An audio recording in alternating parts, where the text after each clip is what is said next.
Hey, it's Tex here with you. Thank you so much for being here in another UTG market update. Hope you are keeping safe and well wherever you are in the world. Pretty cold and miserable night here in Melbourne. Certainly hope it's a lot warmer wherever you are. Of course, if you like what we do here at UTG, we would so appreciate you if you could hit that subscribe button, turn on your notifications, get live updates every single time that we do this, every single night. We do this because we love it, and we do this because we love to see you succeed. Of course, for all of our free guides and resources, you name it, head on over to unitytradinggroup.com. Come and see and meet us. That's me, Tex, and my PIC ads. The guys behind UTG with all our free guides, podcasts, you name it, we have it, and our 24/7 Discord.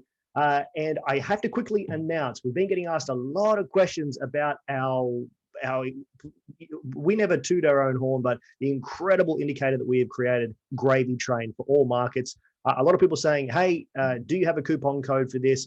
We held off for quite a long time, but you asked, and we are giving the green light on a 30% discount code. If you go to unitytradinggroup.com/Gravy Train, you will get access to our most powerful indicator we've ever created, BNB trade, just a lazy 276%, gold 59%. And ETH, this was actually a few weeks ago. So this is now up at around 2,000% on ETH. Absolutely unbelievable.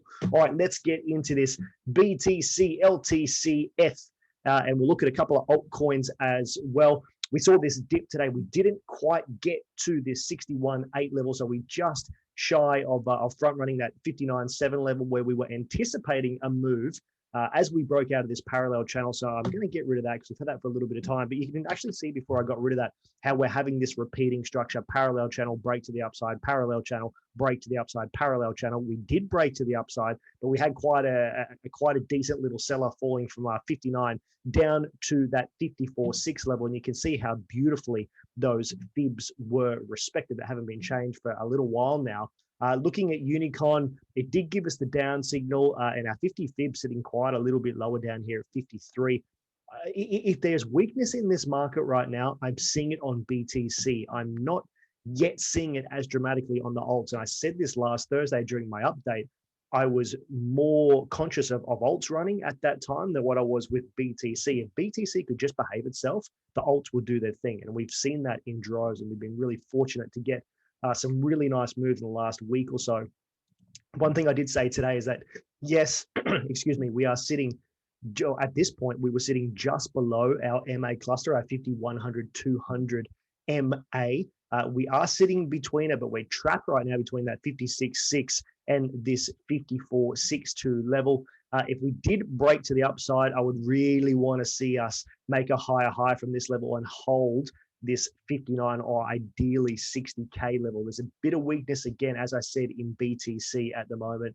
Not my primary focus. Yes, of course, we're looking at overall, market sentiment. If we do look at it at our BTC dominance that we spoke about last week, it is still nosediving. There is really no sign of a dramatic BTC rally at this point, with the dominance falling and our alt market cap rising. We are seeing a lot of money come into the market. ETH, of course, making huge news over the last little bit. I actually saw it got posted on one of the local Australian large news sites today as well. Ethereum, the baby brother of BTC, making massive moves, or something like that was the stupid clickbait title. But it's very much accurate, and that's why we put such an emphasis on the altcoins. Look at the DeFi market right now. Look at everything happening with the resurgence of people being very excited about that. People being very excited once again about Ethereum. That's where my main focus has been for the last few months, not so much on BTC. And it played out quite well. We're really happy to see a lot of people do quite well with that as well. So BTC, again, focusing on this to ensure that my trades are doing well across this market, more so than putting my sole emphasis on BTC at the moment. So again, as I said, we've made a lower low here. Yes, we made a higher high here, but we've made a pretty convincing lower low at this point. So really, this level, it's broad, but between here and 60K is going to be a bit of a challenge, in my opinion, for BTC. So we really need to see it come to fruition now if we're going to have a move from here. Yes, we've hit our gravy cloud and we bounced beautifully, but again, I'm a little concerned for BTC. So sitting, waiting, and watching on that at the moment. I will talk about Doge just very quickly. Doge, I said this again last Thursday. We were sitting around here at this 31 cent mark. I said I was very much favoring moves to the upside on Doge because we had our uptick here from our Unicorn indicator. Looking at Gravy Train as well, has now broken above the gravy cloud that was previously resistance. Acted beautifully as a support here with the this pin bar and quite a good little bit of liquidity here being bought up, moving to the upside, breaking out of this triangle formation. And now we've been given a long signal on here from Gravy Train. So if we look at this from our previous long signals up to our first stop short was 374% on Gravy Train. We had a stop short down to a trend line of 50%. And then we've had our edge to edge, which we consider a no trade zone, but with more, as we refine this more and more, we see this as an edge to edge trade like Ichimoku, 73%. And then from here to where we are now, another 30% on Doge. So using just Gravy Train alone has been dividends for Doge. I've not traded this as much as what I would have liked. A little disappointed by that, but certainly made up for it elsewhere. All right, let's get into LTC. Straight off the bat, I'm going to say fuck you, LTC, because I was out of this trade. I was focusing more so on ETH and FTT, TRX. Pretty pissed off. I had a sizable position on LTC, and I held it, and I held it, and I held it. And then what the fuck is this? What is this? So we came up, we hit this demand zone, we rejected, we punched through it, we got rid of that. We've had a beautiful retest off that 50 fib. I had this diamond formation here. I won't go too much into that, but I was looking for an upside move to that 61.8, which we got. We blasted through that. And then here we are now sitting here. So Gravy Train giving us the cross signal as well in our stop short all the way back down here at 255, now sitting at 321 bucks. There's got to be something for that. I have no idea what it is. But again, and not to harp on my session last Thursday, but I said I was favoring more so LTC upside moves than what I was with BTC at the time. And I should have put my money where my mouth is instead of being out of my position before that and being deep into Ethereum. Looking at Unicorn as well. Unicorn was just an absolute killer on this one, giving us the signal all the way back down here at 225. So LTC, big move to the upside. Yeah, no doubt we need a cool off from here. I don't know if we can keep blasting up like this, doing $40 candles on LTC is pretty unheard of. So if we do pull back, I'd expect potentially a nice little long position down here around that 310 mark, or alternatively back down towards this sort of 300 mark. But nice structure to the upside for LTC. If we can break and close above 335 and then use this as a level of support and then continue heading up, I'll be very pissed off, but I'll be very happy for the LTC hodlers. So congratulations to you guys. Better steel hands than I. I shouldn't have rolled that into those other coins. Damn it. All right, ETH, my baby. ETH, my baby. Ooh, I love you so much. ETH, we had a move to the upside. Just short of our 3183 level on that. I had my alert set for here just in case we broke through it. We didn't. We actually rejected off that, but have come back down and hit this this trend line.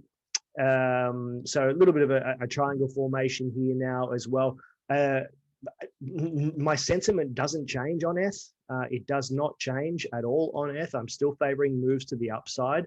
Everyone's like, oh, you know, we're exhausted on ETH. We're exhausted on ETH.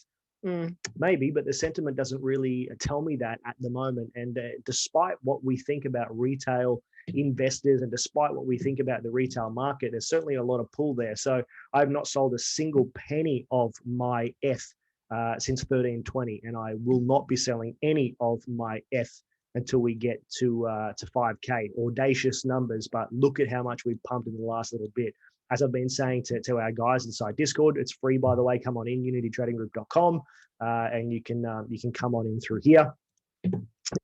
ETH dips are for buying, in my opinion. And every time that we've headed to the downside, sure, you could scale out, but I've been averaging in every dip that we've had. I've been averaging in. I keep a bit of fiat on the side just so I can do that. And ETH is my primary focus this year. And stepping back and taking higher quality trades, less frequent trades, and longer term trades has suited my lifestyle perfectly at the moment, and that's not going to change. So headed back down towards the 1 hour time frame. Yep, we may get a double top from here, but I'm still quite optimistic on ETH, especially if we can break that 3-4-3-1 level. If we come back down and look at Gravy Train, the thing has been ridiculous. Gave us the long signal all the way back down at around 2505. You can see it on the daily has yet to really give us any sign of a stop short. So looking from here, we did 444%. From here, we've done another 120% on the Gravy Train indicator alone. So you can go to Gravy Train, unitytradergroup.com/Gravy Train, enter in Gravy Baby and get 30% off instantly. If you don't like it, just don't resub. All right, next. I'm going to talk about it very quickly. ETC still pumping. I said inside the Discord a couple of weeks ago now, I said, if ETH continues to run, you know what is next. And that was down here at around $26 or $25. Where was it? I think it may have even been a little bit higher. I may be mistaken there. It's probably around the $30 mark when ETH started to sort of move again on its latest moon mission. ETC, every single time that ETH moves, ETC moves behind it. So it's a no-brainer. So I've been cycling some of my dollars between ETH and into ETC, from some of my BTC holdings rather into ETC. And yeah, that was a no-brainer. All right, FTT. And just to go back to this very quickly, if ETH continues to move, ETC will do the same. A little bit more vulnerable to pullbacks, but we've not really seen much of that with the market right now. TRX, I'm looking at this for my own benefit. I'm still in my TRX position. I actually averaged down a little bit and got another buy. I don't know. I think it may have even been like right down here. Not a huge position, but just enough to sort of top me up. That position is in profit now. One of the positions that I had a little bit higher up is lacking in profits at the moment, shall we say, but I'm confident long-term, more so on Ethereum. So looking at where we are now, we've got this broadening ascending wedge. We've just seen the gravy cloud just act as a level of support. Looking at our EMA fan now as well, we are sitting above our 50 and 100 cluster, and admittedly, our 200 MA is looking pretty positive as well. So yeah, the indicator feed text is going to go through a few things. So yeah, so that's why I've got this this alert here at that 1352 level as well. We can get a break to the upside. I'd be very confident about this continuing to run, but I'm cautiously optimistic on TRX at the moment. That's got to be the level to break. I don't want to see a bearish retest of this trend line and then head back down towards, sort of 11 cents, 12 cents. So I'd be probably more so around here, probably around that 12-cent mark. So a little bit nervous about that one, but I'm holding strong iron hands. All right, FTT, let's get into this one. I actually had a take profit order on 3 commas, and this is only the second time this has ever happened at that $57 mark, which didn't hit. A little pissed off about that because my 3 commas should be working, the functionality should be doing that, but I guess the market just didn't, the order didn't get hit in the book. So I'm quite grateful, and I was a little bit lucky for that one. Hold and break above 57 or ideally $58. And I think we'll be continuing off to the races. I'll probably look towards the $61 mark as a next take profit level as we head towards the top of this channel. Just looking historically at where we are. I'm just going to get rid of this. Historically, where we are on FTT, the top of the channel has significantly acted as a level of resistance, despite this sort of breaking through at this level. But again, I'm very confident long term on FTX. This is not financial advice, but exchange tokens. And what Sam and all the guys at FTX are doing at the moment, I'm very confident on FTX long term. So one of my bigger bags at the moment for that. Some really exciting news coming for you guys who do choose to jump on Gravy Train. We are going to announce something in the next 48 hours that could be a game changer for anybody who has access to any of our indicators. Gravy Train in particular. Something really exciting coming for you guys. So, of course, if you like what we're doing here, unitytradinggroup.com. Please hit that subscribe button and hit the notifications. And thank you so much for joining me, Tex, and Ads My PIC. We look forward to seeing you on the next UTG market update. Stay safe and trade safer. We'll see you soon.